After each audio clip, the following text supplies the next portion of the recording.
Pouvez-vous imaginer tout perdre du jour au lendemain?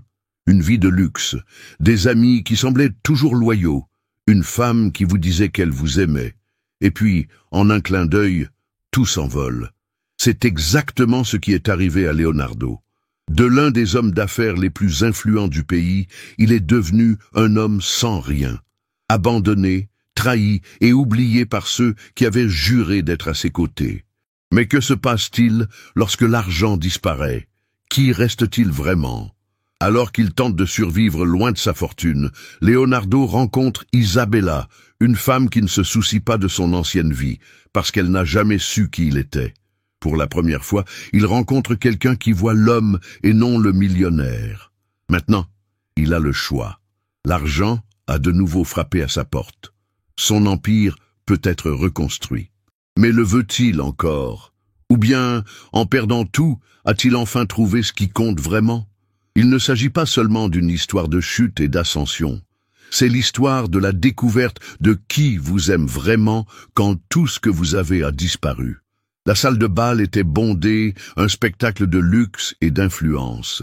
Les coupes de champagne s'entrechoquent, les voix se mêlent dans des rires retenus et des accords silencieux sont signés entre des poignées de mains discrètes. Leonardo se promène parmi les invités, un sourire confiant sur le visage. C'est sa soirée. Tu te rends compte à quel point tout le monde t'admire? Vanessa fit glisser ses doigts le long de son bras, gardant un ton bas mais plein de conviction. Les gens admirent ce que l'argent peut faire, répondit-il en observant les regards attentifs autour de lui. Vanessa laissa échapper un léger rire en se rapprochant de lui. Et l'argent a fait de vous l'un des hommes les plus désirables de cette pièce. Il sourit, satisfait. Il savait qu'elle avait raison. Son nom était synonyme de pouvoir. Il n'avait pas seulement construit un empire, il était devenu l'empire. Sur scène, le maître de cérémonie prend le micro. Mesdames et messieurs, applaudissez l'homme de la soirée, Leonardo. Les applaudissements sont instantanés. Leonardo lève son verre et salue les invités, savourant chaque seconde de l'acclamation. Mais son téléphone portable vibre dans sa poche. Il regarde l'écran. Enrique, son avocat. « Qui t'appellerait à cette heure-ci » demanda Vanessa curieuse. « Mon avocat. Ce doit être pour les affaires. Ça peut attendre. C'est ta soirée. » Leonardo hésita un instant, puis déclina l'appel. Il réglerait tout le lendemain. Ce qu'il ne savait pas, c'est que c'était la dernière fois que quelqu'un l'applaudissait. Le lendemain, un gros titre glaça le sang de Leonardo. Un milliardaire fraudeur mène l'empire de Leonardo à la ruine. Il cligna des yeux incrédule. Il décroche le téléphone et appelle immédiatement Enrique. Qu'est-ce qui se passe? Nous devons nous rencontrer. Il faut qu'on se voie tout de suite. Une demi-heure plus tard, Leonardo était dans le bureau de Enrique, les yeux fixés sur les papiers éparpillés sur le bureau. « Ce n'est pas possible », marmonne-t-il. Enrique respire profondément. Malheureusement, c'est vrai. Il y a des mouvements financiers suspects. Les médias se sont emparés de l'affaire et les investisseurs quittent le navire. Leonardo s'essuie les mains sur le visage. « Qu'est-ce que je peux faire? Pour l'instant, rien. Vous avez perdu le contrôle de votre entreprise. Les mots ont fait l'effet d'un coup de poing. C'est temporaire.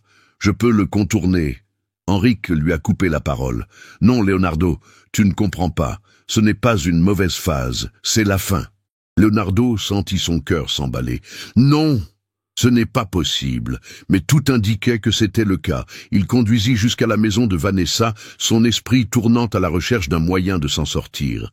Elle ouvrit la porte d'un air impassible. « Il faut qu'on parle, » dit-il. « Leonardo, ce n'est pas le bon moment. » Il fronça les sourcils. « Qu'est-ce que tu veux dire par là? Tu as vu les nouvelles ?»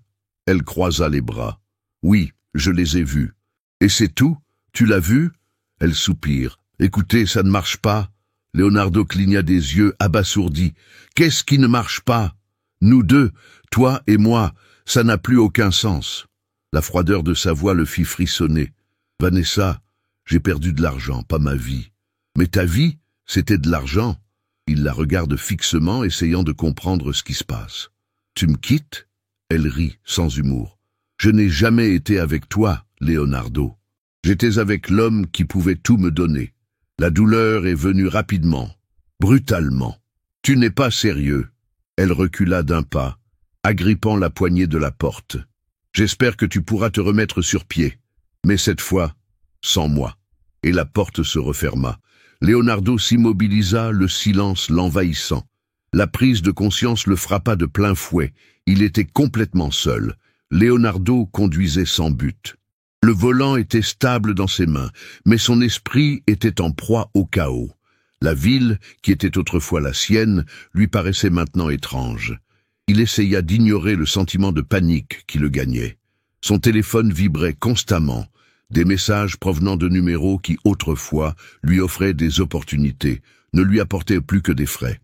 Avocats, créanciers, ex-partenaires, tous exigeaient des réponses qu'il n'avait pas.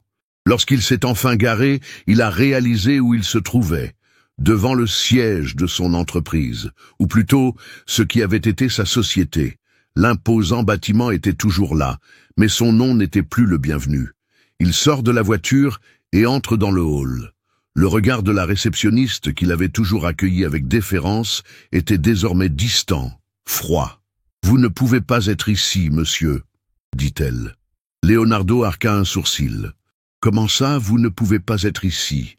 Nous avons reçu des ordres, vous ne pouvez plus accéder au bâtiment. » Il rit d'incrédulité. « Ce doit être une erreur. Appelez le conseil. » « Vous ne faites plus partie du conseil. » Sa voix ne portait aucune trace d'empathie. Leonardo sentit un poids sur sa poitrine. Il regarda autour de lui, cherchant quelque chose de logique. Mais la seule vérité était qu'il n'était plus à sa place. Sans dire un mot de plus, il tourna les talons et partit. Les jours suivants furent un cauchemar. Ses comptes bancaires ont été bloqués. Ses cartes de crédit ont cessé de fonctionner. Son avocat l'informe que ses biens sont saisis jusqu'à la fin de l'enquête. Chaque jour qui passe, Leonardo sent sa réalité s'effondrer un peu plus. Dans un premier temps, il tente de se tourner vers de vieux amis. « Tu sais que je t'ai toujours aidé, Marcos. J'ai besoin d'un endroit où rester. Juste pour un moment. » L'autre soupire. « Tu sais ce qu'il en est. Mon nom est lié au tien et cela pourrait me nuire. » Leonardo ferma les yeux, essayant de contenir sa frustration. « J'ai juste besoin de temps. J'en suis conscient. Mais je ne peux pas être impliqué là-dedans. » La connexion s'est interrompue. Et comme ça, une à une, toutes ses connaissances disparaissent. La première nuit dans la rue est un choc. Leonardo n'avait toujours pas accepté sa nouvelle réalité. Il avait loué une chambre d'hôtel bon marché, avec le peu d'argent qu'il avait, mais le lendemain matin, il s'est rendu compte qu'il ne pouvait pas continuer comme ça. Lorsqu'il a quitté l'hôtel, il a senti le poids de chaque pas. Lui, qui avait toujours dormi dans les meilleurs endroits, n'avait plus de toit. L'ironie est cruelle. Le lendemain, alors qu'il passe devant un simple restaurant, il voit une affiche sur la porte. « Nous avons besoin d'aide en cuisine. » Il hésite un instant. Puis il s'est regardé. Son reflet dans la vitrine du restaurant montrait un homme qui n'était plus le même. Il a pris une grande inspiration et est entré. Une femme en tablier nettoyait le comptoir. Elle leva les yeux lorsqu'il s'approcha. « Vous embauchez ?» demanda-t-il sans ambages. Elle le regarda avec curiosité. « Avez-vous de l'expérience ?» Leonardo déglutit. « Oui, j'ai de l'expérience. » Elle plissa les yeux. C'est un mensonge. Il est resté sans voix. « Vous n'avez jamais travaillé en cuisine, n'est-ce pas ?» Il poussa un soupir. « Non, je ne l'ai jamais fait. » Elle rit doucement. « Au moins, tu es honnête maintenant. » Leonardo a détourné le regard. « J'ai besoin de ce travail. » La femme continua à le regarder, comme si elle essayait de décider si le risque en valait la peine. Puis, elle haussa les épaules. « Si vous pouvez tenir un quart de travail entier sans abandonner, vous avez le travail. » Il acquiesce. « Quand est-ce que je peux commencer ?» Elle lui montra l'arrière-boutique. « Maintenant. » Leonardo respire profondément. Lui qui avait autrefois signé des contrats d'1 million de dollars tenait maintenant un tablier de cuisine. Et ce n'était que le début de sa nouvelle vie. La chaleur de la cuisine est suffocante. La vapeur s'élevait des casseroles et des poêles, tandis que le bruit de la vaisselle se mêlait aux cris des cuisiniers. Leonardo, habitué au confort de son ancien bureau climatisé, sent la sueur couler sur sa nuque. « Vous gênez ?» s'écria l'un des cuisiniers, en heurtant un chariot de vaisselle sale. « Désolé. » marmonne Leonardo, en ramassant une pile de vaisselle et en l'amenant à l'évier. L'eau chaude lui brûle les mains lorsqu'il commence à frotter les assiettes. Le travail était mécanique, répétitif, mais chaque seconde lui paraissait une éternité. La voix d'une femme derrière lui le sortit de sa transe. « Je pensais que tu abandonnerais dans l'heure. » Il se retourne et voit Isabella, la femme qui lui a donné le travail. « Je suis encore là, n'est-ce pas ?» Elle croise les bras. « Oui, mais en faisant la vaisselle comme si je voulais les tuer. » Leonardo renifle. « Ce n'est pas exactement ce que j'attendais de ma vie. » Isabella arque un sourcil. « Et toi, tu t'attendais à quoi ?» Il hésite. Que pouvait-il dire? Que jusqu'à il y a quelques jours, il avait un empire, que vous aviez l'habitude d'être servi et non de servir. Peu importe, dit-il en se remettant au travail.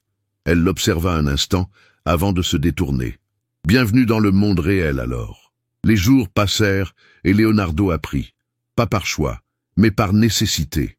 À la fin de la journée, tous les muscles de son corps étaient endoloris, mais il continuait. Il n'avait pas le choix. Un soir, alors qu'il nettoyait le sol de la cuisine, Isabella s'assit à côté de lui. « Tu n'as jamais dit pourquoi tu étais venu ici. » Leonardo continua à passer la serpillière. « J'ai besoin d'argent. Comme tout le monde ici. Mais il y a quelque chose de différent chez toi. » Il s'arrêta et la regarda fixement. « Différente comment? Tu ressembles à quelqu'un qui est tombé de trop haut. » Il laissa échapper un rire amer. « Et tombé juste. » Isabella penche la tête. Qu'est-ce qui s'est passé? Léonard a détourné le regard. J'ai tout perdu. Elle attendit, mais il ne dit rien d'autre. C'est bien cela. C'est tout ce qu'elle a répondu avant de se lever. Pas de questions, pas de jugement. Et cela le surprend plus que tout. Ce soir-là, Leonardo quitta le restaurant plus tard que d'habitude. La rue était vide. La ville semblait un peu plus froide. Il marcha jusqu'à un banc de la place et s'assit, sentant le poids de l'épuisement. Son téléphone sonne. Il regarda l'écran. Vanessa. Sa poitrine se serra. Il répondit. « Qu'est-ce que tu veux? Il faut qu'on parle. » Leonardo rit sans humour. « C'est maintenant que tu veux parler? Pouvons-nous nous rencontrer ?» Il resta silencieux un moment, puis il répondit « Demain. » Il a raccroché avant qu'elle ne puisse dire quoi que ce soit d'autre. Au fond d'elle-même, elle savait que cette conversation pouvait tout changer. Mais, pour la première fois, elle n'était pas sûre de le vouloir. Le lendemain, Leonardo se réveilla plus tôt que d'habitude. L'insomnie l'avait poursuivi toute la nuit, son esprit tournant autour du message de Vanessa. Il ne savait pas exactement pourquoi il avait accepté cette rencontre. Une partie de lui voulait des réponses. Une autre partie voulait juste comprendre si, au fond, quelque chose entre eux avait été réel. Le restaurant est vide lorsqu'il arrive. Il choisit une table discrète dans un coin et attendit. Vanessa arriva à l'heure, vêtue d'une robe de luxe, impeccable comme toujours, mais son expression était différente. « Tu es venu, » dit-elle en s'asseyant. « Tu l'as bien cherché. » Elle soupira, l'observant un instant. « Tu as l'air différent. » Leonardo laissa échapper un rire sec. « La pauvreté nous fait cet effet. » Vanessa fronce les sourcils. « Tu n'as pas à parler comme ça. »« Comme quoi? Comme les choses sont ?» Elle détourna le regard. « J'ai fait une erreur, Leonardo. » Il arqua les sourcils. « Maintenant, vient la partie où tu dis que je te manque. » Vanessa hésita, puis fouilla dans son sac et en sortit une enveloppe. « Je veux t'aider. » Leonardo regarda l'enveloppe. « Qu'est-ce que c'est? » « De l'argent. » Son sang se mit à bouillir. « Tu crois que c'est pour ça que je suis là? Je voulais juste... » Il rit d'incrédulité. « Je voulais me donner bonne conscience. » Elle n'a pas répondu. Leonardo lui a remis l'enveloppe. « Garde ça. Tu m'as déjà quitté une fois. Tu n'as pas à faire semblant de t'en soucier maintenant. » Il se lève. Vanessa lui saisit le poignet. « J'ai fait une erreur, Leonardo, mais tu peux tout reprendre. » Il la regardait fixement. « Tu as tort. Pour une fois, je ne veux pas tout récupérer. » Et il partit. Le vent froid lui coupa le visage tandis qu'il marchait dans la rue. Quelque chose en lui semblait enfin se libérer. Il avait toujours pensé qu'il avait besoin d'argent pour être quelqu'un. Mais pour la première fois, il se rendit compte que c'était bien plus que son compte en banque. Et quand il arriva au restaurant, Isabella était là, empilant des cartons dans le garde-manger. Tu as besoin d'aide? Demande-t-il. Elle lève les yeux, surprise. Qui es-tu et qu'as-tu fait du gars qui n'aimait pas soulever des poids? Leonardo a souri. Je crois qu'il est resté coincé dans le passé. Elle lui rendit son sourire. J'espère que le nouveau Leonardo sait qu'ici, tout le monde porte sa part. Il prit une boîte et la posa à côté d'elle. Je pense que je peux m'y habituer. Isabella le regarda un moment, comme si elle essayait de déchiffrer quelque chose en lui. Que s'est-il passé? Rien, répondit-il. Elle penche la tête. Je n'ai pas l'impression que ce soit rien. Il prend une grande inspiration. Je viens de réaliser que j'essayais de m'accrocher à quelque chose qui n'avait plus de sens. Isabella croise les bras. Et qu'est-ce qui a du sens maintenant? Leonardo lui sourit doucement. Je suis encore en train de le découvrir. Elle rit. Bienvenue au club. Et pour la première fois depuis longtemps, il se sentit vraiment bien. Le restaurant était plein ce soir-là. Le mouvement intense faisait que Leonardo se perdait entre les commandes, les plats et les clients impatients. Mais, étonnamment, il ne se sent pas épuisé. Tu commences à avoir le coup de main, commente Isabella en le regardant équilibrer 3 assiettes à la fois. Il sourit. Qui l'eût cru? Elle rit.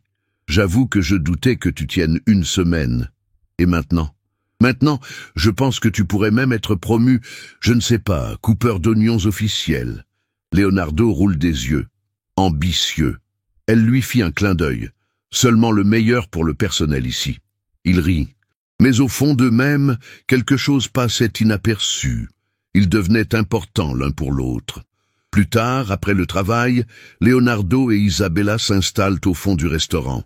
Le sol était rugueux, et l'odeur de la nourriture flottait encore dans l'air. « Je ne t'ai jamais demandé, » dit-elle en levant les yeux vers le ciel noir. « Mais avant tout cela, qu'est-ce que tu faisais ?»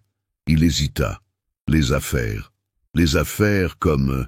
Tu vendais quelque chose. » Il sourit. « Oui, j'ai vendu quelque chose, mais ce n'était pas exactement quelque chose que l'on pouvait ramasser avec les mains. » Isabella a plissé les yeux. « Ça a l'air louche. » Leonardo rit. « J'avais une entreprise. » Elle fronce les sourcils. « Et tu l'as perdue ?» Il acquiesce. « J'ai tout perdu. » Isabella l'a regardé un moment. « Et maintenant ? Maintenant, je fais la vaisselle. » Elle a souri. « Je voulais dire... Maintenant que tu n'as plus d'argent, qu'attends-tu de la vie ?» Leonardo regarda les étoiles, pensif. « J'essaie toujours de le savoir. » Le silence entre eux n'était pas désagréable. Pour la première fois depuis longtemps, il sentait qu'il n'avait pas besoin d'avoir toutes les réponses. Le lendemain, alors qu'il préparait la salle avant l'ouverture, Leonardo remarqua qu'Isabella fredonnait un air. « Tu chantes bien. » Elle rit. « Tu es sourd. » C'est vrai. As-tu déjà pensé à chanter professionnellement? Elle a secoué la tête. Quand j'étais enfant, j'en rêvais, mais la vie est passée par là. Et qu'est-ce qui t'en empêche maintenant? Elle soupire. La réalité, les factures, la peur de l'échec. Il l'a observé. Je sais ce que c'est. Isabella sourit légèrement. J'en suis sûr. Son regard disait qu'elle comprenait plus de choses sur lui qu'elle ne le laissait paraître. Et pour une raison ou une autre, cela lui donnait envie de la connaître encore plus. Cette nuit-là, Leonardo n'arriva pas à dormir. Ses journées changeaient, le rythme était différent. La pression d'être quelqu'un d'important avait été remplacée par de petites réussites, comme ne pas renverser les plateaux et apprendre à équilibrer les équipes. Mais le plus grand changement, c'était Isabella. Il aimait lui parler, l'entendre rire, voir avec quelle légèreté elle prenait la vie, malgré les difficultés. Et peut-être, juste peut-être, qu'il commençait à ressentir quelque chose d'autre. Le restaurant était moins fréquenté ce soir-là, et Leonardo aimait cela. Il aimait la routine, la façon dont, petit à petit, le travail ne semblait plus si lourd. Mais surtout, il aimait la présence d'Isabella. Elle travaillait à ses côtés comme si elle avait toujours été là, et Leonardo commençait à réaliser quelque chose d'étrange. Quelque chose qui allait au-delà de l'amitié. Peut-être était-ce la façon dont elle lui souriait quand personne d'autre ne regardait, ou la façon dont leur conversation s'enchaînait si naturellement. Il essaya de l'ignorer, mais il était trop tard. « Leonardo, quelqu'un t'attend. » Il se retourna en entendant la voix du directeur, et son corps se crispa. Vanessa se tenait à l'entrée du restaurant. Elle était impeccable comme toujours, mais son expression était différente. Quelque chose qui semblait presque regretter. Il s'approcha d'elle, ne sachant pas à quoi s'attendre. « Qu'est-ce que tu fais là ?» Elle soupira. « Il faut qu'on parle. » Leonardo croisa les bras. « Nous avons déjà parlé, mais pas comme nous l'aurions dû. » Il regarde autour de lui. « Pas ici. » Dehors, le vent froid coupait la peau. Vanessa s'entoure de ses bras. « Tu as l'air différent, » dit-elle. « Parce que je le suis. » Elle se mordit la lèvre. « Je voulais te dire que je suis désolé. » Leonardo arqua un sourcil. « Désolé. Pourquoi ? Pour tout. De t'avoir quitté quand les choses devenaient difficiles. » Il laisse échapper un rire sans humour. « C'est drôle, parce qu'à l'époque ça semblait si facile pour toi. » Elle a détourné le regard. « J'ai eu peur. » « Peur de quoi ?» Elle a hésité avant de répondre. « Peur de tout perdre. » Leonardo resta silencieux un moment. « Et maintenant, pourquoi es-tu ici ?» Vanessa prit une grande inspiration. « Parce que je veux réessayer. » Le choc a traversé son corps. « Tu es sérieuse ?» Elle acquiesce. « Oui, je sais que j'ai fait une erreur. Mais maintenant que tu peux tout récupérer, on peut peut-être recommencer. » Les mots restèrent suspendus entre eux. Et c'est à ce moment-là que Leonardo comprit enfin. Elle n'était pas là par regret. Elle était là parce qu'elle pensait qu'il redeviendrait comme avant. « Je ne veux pas tout récupérer, » dit-il. Vanessa cligna des yeux, confuse. « Qu'est-ce que tu veux dire par là ?» Leonardo recula d'un pas. « Si ce que j'avais signifiait quelque chose, tu ne m'aurais pas quitté. » Elle ouvrit la bouche pour parler, mais il l'interrompit. « Si ce que nous avions signifiait quelque chose, tu ne serais pas revenu à l'instant. » Elle se tait. Et pour la première fois, Leonardo se sentit prêt à la laisser partir. Lorsqu'il retourna au restaurant, Isabella l'attendait près du comptoir. « Tout va bien ?» Il s'arrêta devant elle. « Maintenant, oui. » Elle plissa les yeux. Qui était-elle? Il respire profondément. « Quelqu'un que je croyais important. » Isabella soutint son regard un instant. « Et maintenant ?» Leonardo lui adressa un petit sourire. Maintenant, je sais qu'elle ne l'était pas. L'ombre d'un sourire apparut sur les lèvres d'Isabella, et à cet instant, il réalisa quelque chose. Elle était là où elle devait être. Leonardo n'avait jamais imaginé qu'un jour il aurait la paix loin de l'argent, mais là, à côté d'Isabella, il a commencé à comprendre que la richesse n'était pas qu'une question de chiffres sur le compte en banque. Cependant, la vie réserve toujours des surprises. Ce matin-là, il reçoit un appel inattendu. « Leonardo, c'est Henrique. J'ai des nouvelles. » Henrique était toujours son avocat, même après l'effondrement. Bonne ou mauvaise nouvelle? Cela dépend de la façon dont on voit les choses. Votre nom a été blanchi. Leonardo fronce les sourcils. Comment ça, blanchi? Les enquêtes sont terminées, et il a été prouvé que vous n'étiez pas directement impliqué dans l'escroquerie. Vous avez été manipulé par des gens de votre propre équipe. Leonardo sentit un poids se détacher de ses épaules.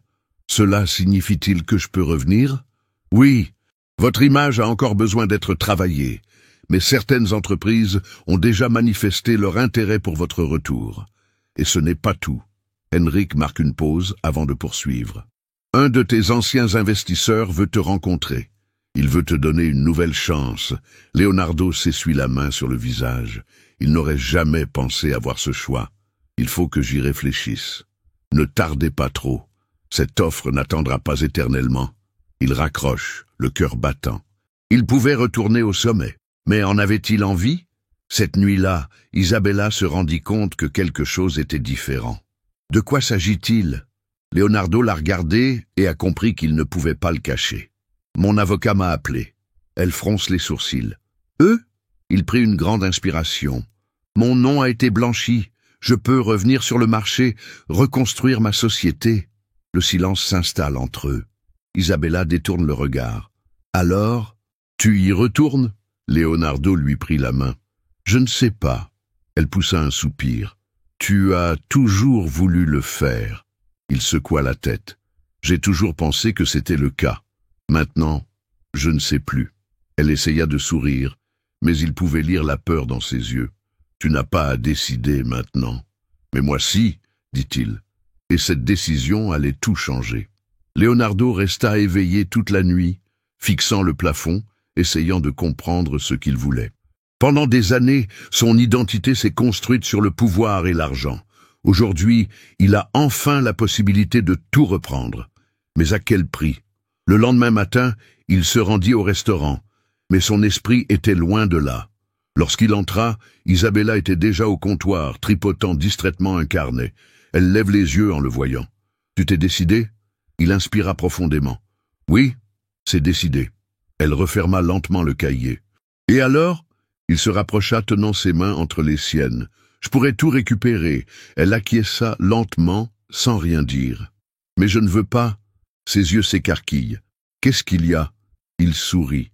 « J'ai passé toute ma vie à courir après quelque chose qui, en fin de compte, ne signifiait rien. Je pensais que c'était mon argent qui définissait qui j'étais. Mais après avoir tout perdu, je t'ai trouvé. » Elle cligna des yeux.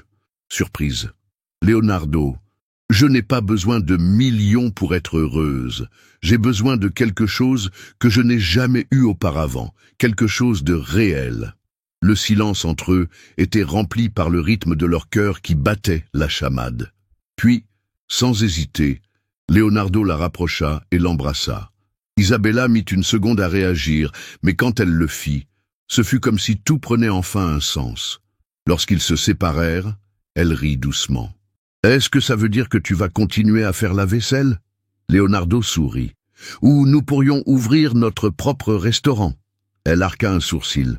« Notre propre restaurant ?»« Oui, le nôtre. » Isabella le regarda un instant puis sourit. Et pour la première fois, Leonardo était sûr d'avoir fait le bon choix. Parce qu'en fin de compte, il n'avait pas tout perdu. Il avait trouvé ce qui comptait vraiment.